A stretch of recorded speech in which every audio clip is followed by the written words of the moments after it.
The Magic Treehouse, book number 2, The Night at Dawn, and we're in chapter 2. Do you know why I hold it so that you guys can see the words? Because as you get to be better readers, if you want to, you can follow along and read the words with me. Chapter 2, Leaving Again. "Annie," Jack shouted. "No one's here," she shouted back. Jack thought about going home. Then he thought about all the books in the treehouse. He started up the ladder. When he was almost at the top, he saw light in the distant sky. Dawn was starting to break. Jack crawled through a hole in the treehouse floor and took off his backpack. Annie shined her flashlight on the books scattered about the floor. "They're still here," she said. Annie shined the light on a dinosaur book. It was the book that had taken them to the time of dinosaurs. "Remember the Tyrannosaurus Rex?" asked Annie. Jack shuddered. Ugh. Of course he remembered. How could anyone forget seeing a real live Tyrannosaurus Rex? The light fell on a book about Pennsylvania. A red silk bookmark stuck out of it. "Remember the picture of Frog Creek?" said Annie. "Of course," said Jack. "That was the picture that had brought them home."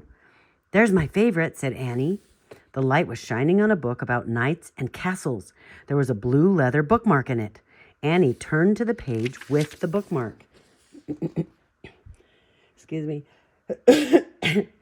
There was a picture of a knight on a black horse.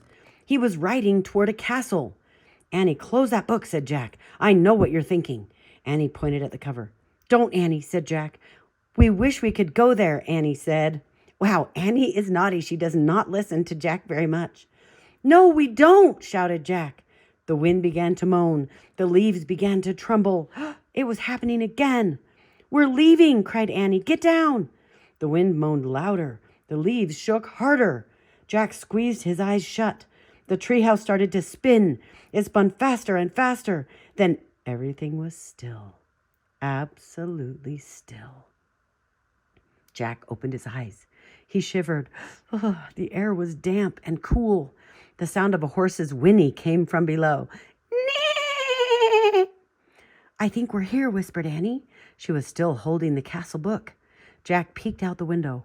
A huge castle loomed out of the fog. Jack looked around. The treehouse was in a different oak tree. "Look," said Annie. Down below, a knight on a black horse was riding by. "Oh, man," said Jack. "That's incredible. But we can't stay here. We have to go home and make a plan first." He picked up the book about Pennsylvania. He opened it to the page with the red silk bookmark. He pointed to the photograph of Frog Creek Woods. "I wish—" "No," said Annie. She yanked the book away from him. "Let's stay. I want to visit the castle." "You are nuts. We need to examine the situation," said Jack. "From home." "Let's examine it here," said Annie. Oh boy. "Come on, Annie." Jack held out his hand. "Give it." Annie gave Jack the book. "Okay, you can go home. I'm staying," she said. She clipped the flashlight to her belt. "Wait," said Jack. "I'm going to take a peek." "A teeny peek," she said, and she scooted down the ladder. Jack groaned. Okay, Annie won. He couldn't leave without her. Besides, he sort of wanted to take a peek himself. Jack put down the book about Pennsylvania. He dropped the castle book into his pack. He stepped onto the ladder and headed into the cool, misty air. The end of chapter 2.